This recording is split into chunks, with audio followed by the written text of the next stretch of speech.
ไปน้ำเขาศาลาถ้าว่ามาเขาบ่ต้องแค่คนเก่า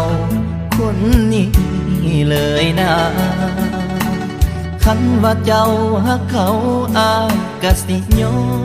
มเลิกลาเพื่อให้อนาคตเจ้าไปไกลฮักเจ้าหลายแต่อายมันมีบ่พร้อม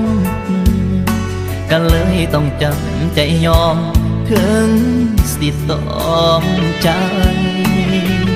ให้เจ้าฮักเขาให้เขาฮักเจ้าไล่ลาถึงเจ็บสิตายอายสิโอดเอาให้เขาสานต่อหน้าที่แฟนใหม่ก็แอบดีใจเมื่อเจ้าพบคนใหม่ที่มีพร้อมยอมให้เจ้ามีเขายอมเป็นแฟนเก่ายอมให้เจ้าจากไปไอ้เจ็บซ้ำนี้คงบ่พอตายเบิ่งตัวเองได้ไปสะอาดคน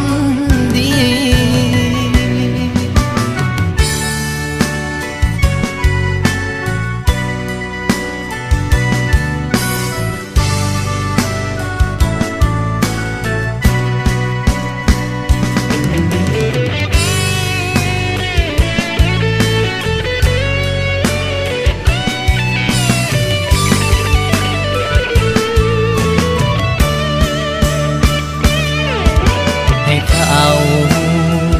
สานต่อหน้าที่แฟนใหม่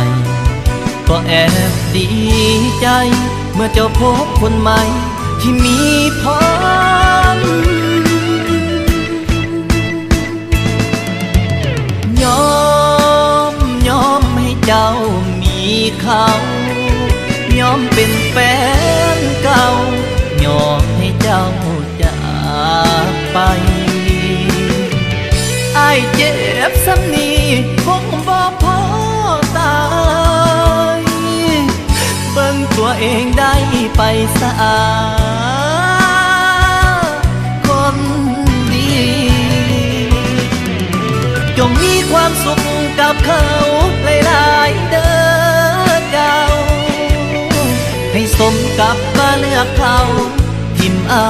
ยคนหากมือได้เขาบ่ฮักเจ้าอีหลีแฟนเก่าผู้นี้ยังมีใจเสมอบังเอิญมือได้เขาบ่ฮักเจ้าอีหลีแฟนเก่าผู้นี้ยังท่าคนดีอยู่เด้อ